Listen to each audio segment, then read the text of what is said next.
Hello, everyone. Welcome to Reading the Room, a literary podcast featuring author interviews and discussions with bookish content creators. My name is Jalen, also known as The Bar in the Bookcase on YouTube, and I am so excited to be joined by Anna Hogeland, author of debut novel The Long Answer, available now from Riverhead Books. Anna, thank you so much for joining me today. Thank you so much for having me. This is such an honor, and I love everything that's happening with your podcast. So it's very cool to be a part of it. Thank you so much. I'm so honored that you joined me today. I've been so excited about this book just because I had seen it. I think I saw it first in the bookstore and I picked it up and I saw in the back one of the blurbs said it's for fans of Rachel Cusk's Outline, which is one of my favorites. I also knew this is autofictional, and I studied or I took some classes in family law and reproduction in the law when I was in law school, kind of revisit them again and just thinking about them in a novelistic context through autofiction. Yeah, before we get into the meat of this book, do you mind providing a brief synopsis of The Long Answer? Sure. The Long Answer is about, thematically, I would say, about reproductive journeys and choices and path toward motherhood not going as planned or hoped for. And also, and to me, it's almost more about how these interrupted journeys towards motherhood affect female friendship and sister relationships, and just the incredibly emotionally complex territory that these two occupy at once. In terms of the arc of the novel, there's the narrator is Anna, named Anna, like myself, and it begins with her sister calling and telling her that she just had an early miscarriage. Anna is 9 weeks pregnant at the time, and their story kind of holds the novel together. They kind of operate as the poles and the threading of the novel, where they take turns really becoming pregnant and losing a child and then having a child, becoming pregnant again. And there's just a lot of wounding and repairing that goes on with their relationship.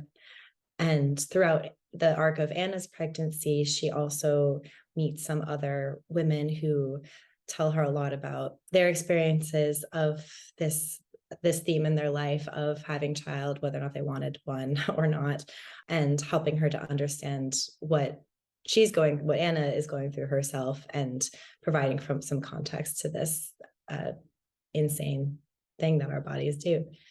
Yeah, this book is very structurally ambitious and very interesting in its sort of autofictional telling. So I'm often drawn to picking up pieces of autofiction, and I never, upon starting this podcast, I never wanted to ask the question of like how much of this is based on your real life. But I think this book, and also the piece that you wrote for LitHub, which sort of talks about your experience writing this novel, even in the text itself, explores these questions of writing this novel while it's being told to you, and also being composed with these other stories of other women that Anna comes into contact with, and retelling those stories in this form. So I love when books kind of play with that sort of meta aspect. And so I wanted to ask you about this general topic of autofiction, and how, to me, upon reading this and the LitHub piece, it never seemed like it was a question for you that this was going to be a novel. And I just wanted to ask you about that decision to make this a piece of fiction rather than a memoir or a collection of essays. There's just so much lie in it. I mean, it just is. There's truth in it as well, and I think that I invite a conflation. That's what I feel like autofiction does all the time. It sort of plays and tricks, and hopefully in a way that's interesting and not just annoying. But I'm really drawn to it as a reader, and I also found that when I started writing characters closer and closer to myself and whatever I was going through, the writing felt a lot more immediate and urgent to me. And I worried that if I changed the name from Anna to Hannah and gave her red hair instead of brown hair, put her in a different state, or kind of like added all these layers of that would distance herself from me, I worried that it might lose some of that effect, that because it was really helpful for me to write the book. I feel like I was writing it for myself. And then later on in the process, I really hoped that other people might have that sense of intimacy with the Anna character and me, the Anna writer. The LitHub essay is nonfiction. It's not even pretending, there's no lies. I wrote that it came out the day the book was published. So I knew that I hoped that they might be read together as companions. And that piece, the risk of writing a piece like that is it takes away some of that questioning that sometimes people enjoy not knowing what is real and what is not real. And that piece comes out and says, well, this part, at least what happened to the Anna character, her losing her pregnancy, having an abortion because the baby had a severe congenital heart defect, did happen to me, and some other things that aren't in the novel. Like I had another miscarriage and got pregnant again. These are outside of the scope of the novel. So it goes through opens the curtain and says, this is where this is a novel and it ends. And this is where the real Anna, the writer's life, continued on. I felt like it was worth the risk because I feel like people are going to assume that this had happened anyway to me. And I was okay with that. I feel like it was important for me to share what had happened because I hadn't had stories to receive of myself when I was going through it. So I wanted to provide that for maybe somebody out there who might need a story like this. But I also wanted to show that just how the writing of a novel can be a really messy process and doesn't happen once you've figured everything out. I was a real wreck while writing this novel, most of it over the course of my third pregnancy, which is with my daughter, who's now 2. So luckily that one was a normal, healthy pregnancy. But I went through so much just while writing it. And as soon as I finished the novel, I signed and published it when I had like a 2-week-old. So it's very much they really came out at the same time that comes out 2 years later into the world, but it left me at the same time that I became a mother. And there's so much, I think, even to be written about that. I wrote a bit about it in the Lit Hub piece, but I'm writing a lot more of it now. Now that there's a little bit of time has passed, I feel like I can see that moment a lot more clearly. It was really interesting reading the Lit Hub piece as a companion piece, as you mentioned, and also because I agree, like I think autofiction is fun in the sense that you get to sort of question what is real or what is not, and it really plays intentionally with that line. But I think what this book does too that is really innovative, and I hadn't read it before, it's also so much about the stories of other women as told to Anna. So it's not purely Anna's story. And I think the way that those narratives inform Anna's understanding of her own personhood is really interesting, and how that kind of plays into, I guess, the novelization of it all, going back to that. And so, I wanted to ask you about this blend of fact versus fiction in the sort of structure of the book in terms of the other stories of the other women in the book as well. To me, this novel takes very seriously the ethical implication of writing other people's stories in a novel.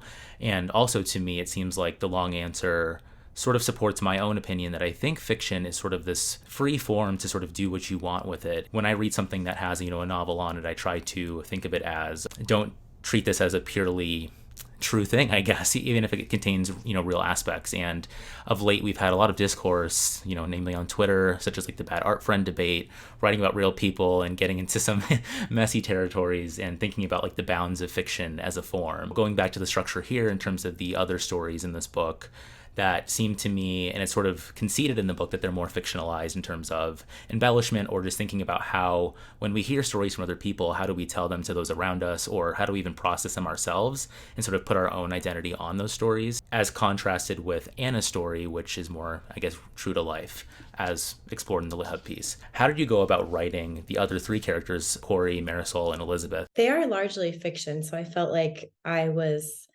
writing it, of course, before Our Bad Out Friend came out. I think there was also a little turbulence with Cat Person.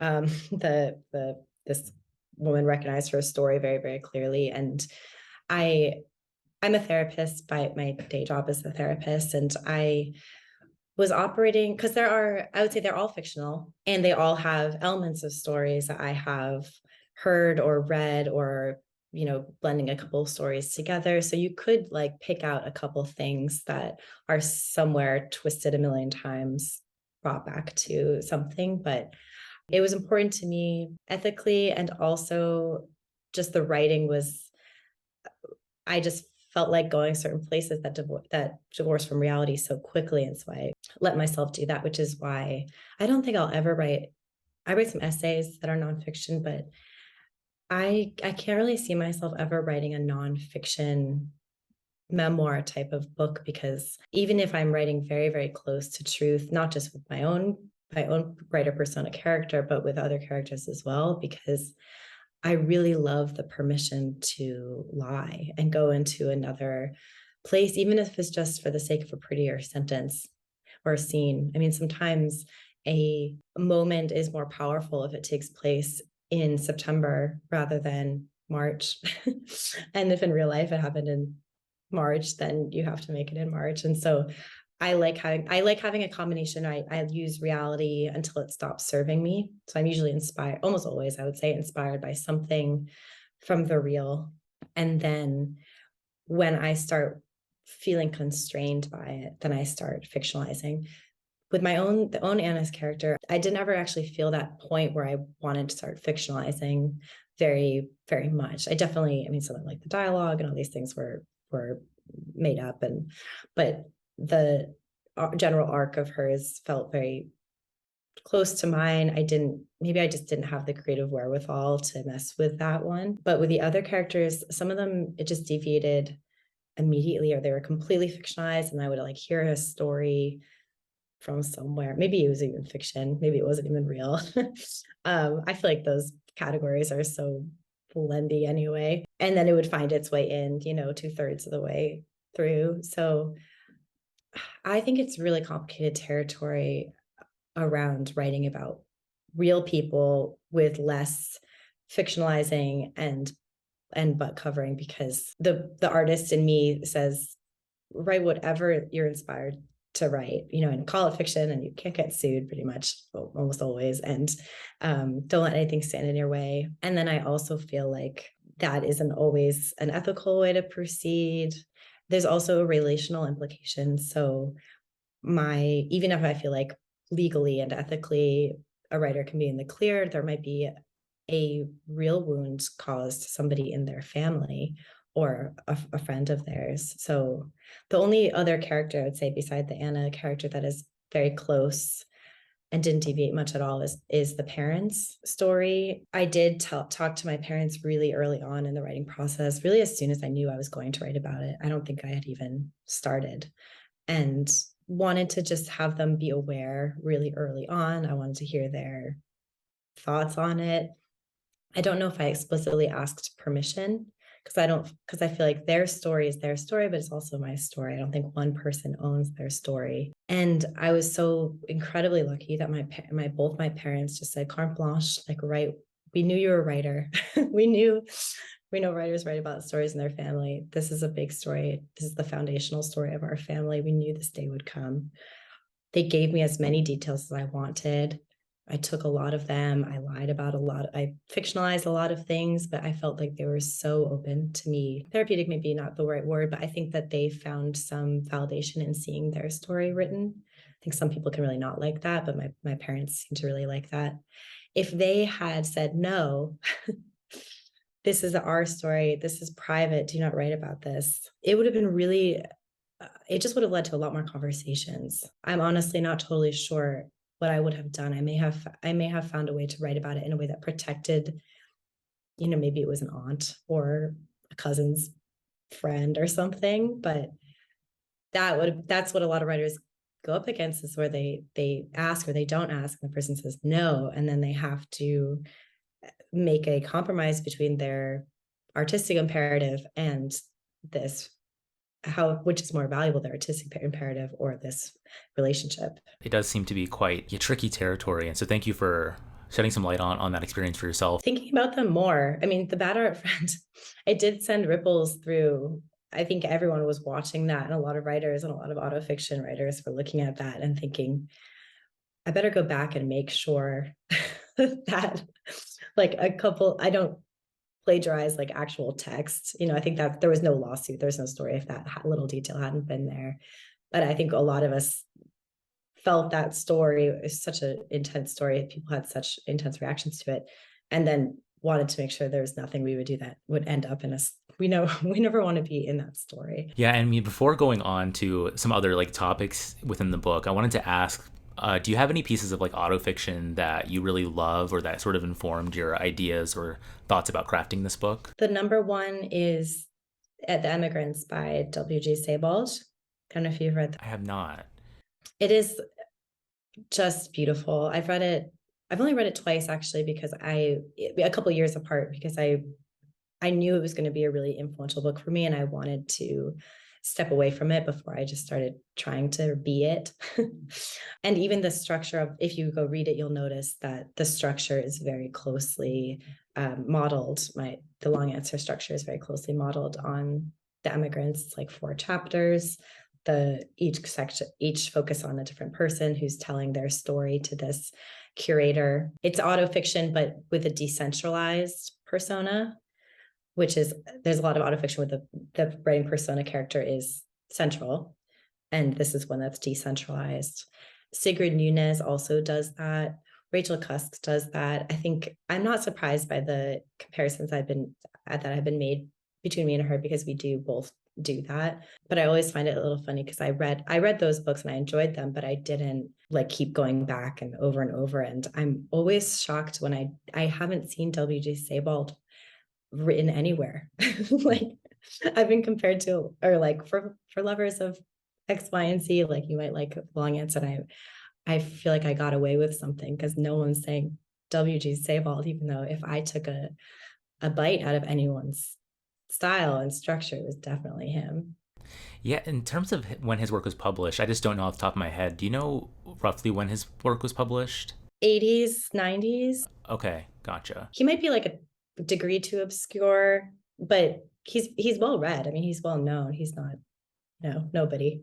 So going to your LitHub piece again, there was a section that I just recently read this book called Lost and Found by Catherine Schulz, and she explores some similar ideas surrounding grief and the language or lack thereof that we have in regards to thinking about grief. And so I just wanted to ask you about the ideas of language around loss and grief in this book. And in the middle, there's a section where Rosemary's Baby is referenced. And I thought that was really interesting. I tend to love horror. So when I saw that, I was like, oh, this is interesting. So I just wanted to ask you about your writing around this idea of loss and grief and that example in the middle of the book. We just don't really have words for it. And I feel like it is a very Western thing and maybe specifically American thing, even North American thing, to have so little language, so little rituals, so little acceptance of it. There's so much silence around it. And I I had a teacher once say to me, and this is in the Lit Hub piece, I think, that we don't live in a death denying culture. Death is ubiquitous, but we live in a grief denying culture. And I think that is just so true. And the COVID pandemic has just proven that to me so clearly, where we get numbers of people who have passed away. And at some point, we stop absorbing what that really means. They're just so high. And if you think about every person who's died, how many people are grieving that person, feels like maybe the whole world has somebody. And that's just grieving death. That's not grieving. There's grief around so many things: divorce, breakups, loss of a job, so many ways we could feel loss and grief. I had written maybe a third of the novel while pregnant with my first pregnancy, before I learned my baby wasn't well and went through the termination. And I really felt like the book had just broken in my hands. Like the whole novel I had set out to write I had a broken spine now. It couldn't continue on the way I had planned, which was Anna with a healthy pregnancy. It just felt like such an insult to what I was going through. And yet I still wanted to keep writing it. I just knew that it had been broken and now he needed to continue on with that breakage. So it is a quite formally weird part. Whenever I'm asked about more like, what were you thinking when you wrote that? And what I really have no answer, because I wrote it very soon after the loss, like maybe that week. I was just trying to get my head around what was happening. And the words were not coming. And at first I thought, I just don't have a brain right now. I have no words. And then as I kind of sobered up, so to speak, from my grief, I realized I still didn't have words. There just aren't words for these sorts of things. And every sentence that I try out in that section feels so wrong. And I don't know enough about other languages. I should do some research on this to see if they have better terms for this kind of, any kind of loss, any kind of grief. I found myself looking at just random pieces of media, like the Marvel Cinematic Universe and Medea, who of course kills her sons. I had an abortion, so one could argue that I killed my son also, and Rosemary's Baby, which is just the most realistic depiction of pregnancy I have ever watched. I mean, in terms of the confusion, the fear, the gaslighting, it's just a little too real. But then at the end, I hope I'm not spoiling anything. It's been out for a while. You can the baby looks like the devil because it is Satan's son with Rosemary, and she thinks the baby has died. She thinks that her son has died. And she finds that the son hasn't died. He's just been taken by this coven and we do see the face really quickly, and it's kind of horrifying. And the husband says, what if you had lost it? Wouldn't it be the same?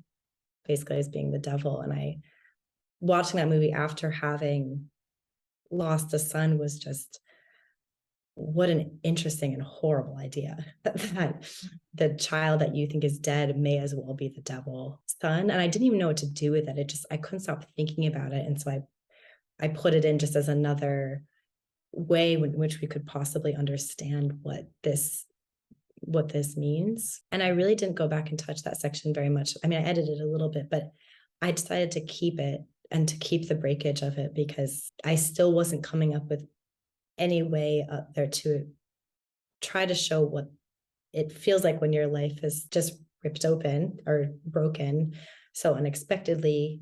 It felt just coherent enough. I mean, I'm hoping this is how other people felt about it, but I felt like it was just coherent enough to not be too disorienting to the reader and too confusing and trippy. And so it feels like, a brain trying to understand what's happening and not being able to, because it's so shocking and because language doesn't exist for it, or I couldn't find it anyway. And if we don't have language for something, it's so hard for us to conceptualize it. We need language. Yeah, and that's just going back again to this memoir that I read. Have you read this? I forgot to No, ask I you. need to. I will, definitely. I think you will really, really enjoy this just because in this book as well, so it's structured in 3 parts. So it's also interesting structurally. But the first part is about grief and losing her father. But then she also, when she's exploring that, she thinks both in regards to like language and then just generally like scientifically and philosophically what it means to lose things, whether it's items or more intangible objects, and then also her father. And then later she finds love, and then also there's the last part is about the interconnectedness of those two things, also the interconnectedness of people. And I found that was something that's also contained in your book as well, of course, because even through to the final paragraph of your novel, the novel is really preoccupied with thinking about the sustenance that is brought to us by other people's stories and understanding that other people are also experiencing things and how those stories can help you sort of figure out how you can move through what you're experiencing yourself. And I found that to be so beautiful. And there's a quote on page 206 that I loved, and it's I needed stories like this now. I needed them like I needed water and salt to tell me what was possible in the course of a life after the life you'd planned dies inside you. I search for these stories everywhere, in novels and memoirs, movies and TV shows, and YouTube testimonials, always left wanting. I needed them to tell me how to remain intact. There's so many gorgeous sentiments and paragraphs in this book that, I mean, your writing is just stunning as well. Thank And you. I was very moved throughout this entire book. But I just wanted to ask you about this idea, even through, as I mentioned, to the final paragraph of interconnectedness and thinking about people around us and how we're all experiencing our own stories, so to say, and how they're structured inherently by the background around us. I always knew that stories were so crucial because I just have always loved them and always turned to them to understand my world better and myself better. But I didn't realize how necessary they were until I felt like I didn't have any to help me. And they're entertaining too, which is valuable. I mean, I think there's entertainment, there's value just in something making the time pass and distracting you. And it's such a bonus if it also helps you to understand life better and how life can be lived. And I felt so lost even before I lost my pregnancy, just in this stage of life that has been traversed by literally billions of women and people. But I still felt like I couldn't find those narratives. And it's very connected to what I was just saying about language. Like, we need language to be able to articulate something, and we need stories to be able to at least know what available templates there are. Even if we always are making our own life, but if we read 100 books and how many lives are in each book, we can get some sense of the ways that things can go. So this writing this book to me was really proving to myself and over again how much stories and story sharing really for both the storyteller and the story receiver, we do need them like water and salt. We do need that. They're like a life, an element of life. And if we don't have the story that we need, we have to write it ourselves.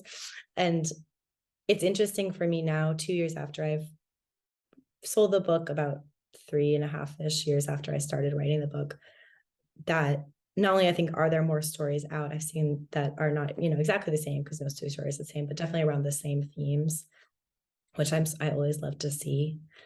But I've also now had people in my life who have had struggles with infertility or loss or had a perfectly healthy baby, but postpartum issues. And now I'm in such a honored place to be able to, if they want it, go on a long walk with them and try to help them understand what might be happening based on what I went through. Even if our story is so different, I think just that connectedness that comes with sharing the story might even be as important or more important than the content of the story itself. To bring that around to the title of the novel, The Long Answer, it comes from a section with Mary Soul, and she basically says something along the lines of she's giving the long answer to the question of do you have children. And I love when I when I catch that when I'm reading, I'm like, oh, I think that's where the title came from then. But yeah, I think it's a perfect title to kind of bring those ideas all together. As I mentioned before we started recording, I'm very thankful that you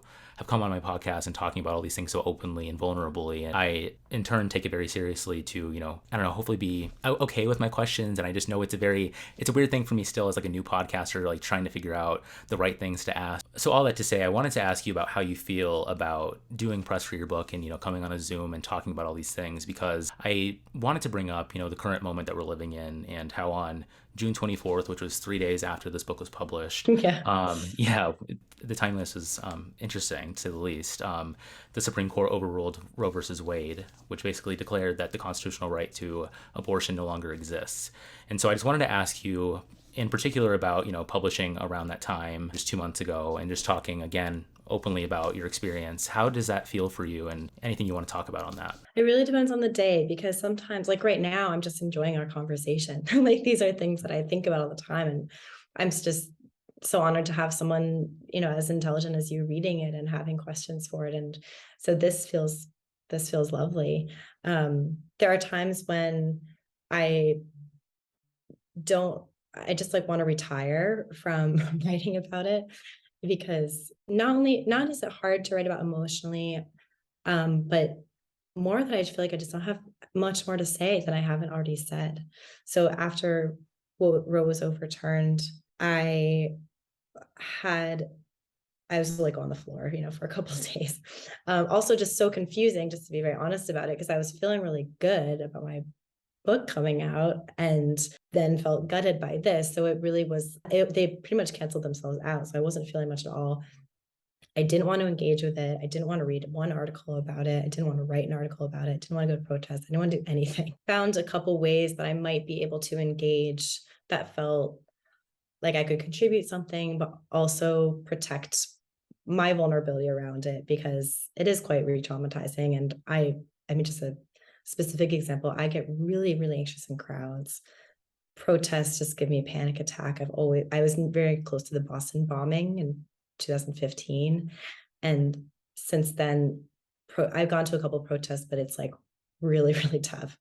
And found myself almost relieved that I live in a very rural area right now, and there weren't really big protests. So I kind of was using that as an excuse to not go, but I found other ways to do something that felt, yeah, again, like I could feel like I was doing a little bit that I could maybe uniquely contribute, because I think we all can uniquely contribute something, and also feel like I was safe, because it is about our bodies not feeling safe. It's the whole theme of the overturning, or implications of the overturning. So I did end up pitching a couple essays, hoping they wouldn't be accepted. I just thought, well, now I can say I tried, and they were I got two that were accepted at UK magazines the same week. So I had to write 2 row essays in this same weekend. And it, it was a pretty like, I just kind of shut off the world for a day. I really like made sure I had childcare and did it. And then I was glad I did it. And I was glad it was over. And I thought between the book I just wrote and these 2 essays, I can't come up with much more. And there's so many other people who are contributing so much more. So I'm always like looking for ways I can do something. I helped to organize a couple of benefits where we read, and there's a donation cover. Those have been really lovely. But I'm also still kind of processing what this means for everyone, not just for women, for everyone is going to be really affected by this, whether or not they realize it.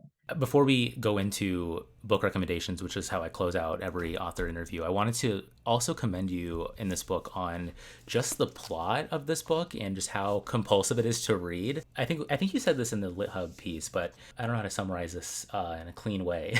But basically, like being immersed in the story and just wanting to feel compelled to keep reading and just being in it is similar to also, writing beautiful sentences. Like both things are very important, especially in storytelling, and I think you do that both really incredibly well here. Whenever I encountered a new character and a new story is about to be told, I was so eager to see like where you were going to go with it. And so I don't have a question on that, but I just wanted to commend you on just the plot and also grounding it in the sister dynamic that introduces the book. I think that all works so well. So it's just a really interesting and unique book that I've never really read anything like this. So yeah, thank you for writing it and for sharing your thoughts and all of that. Thank you.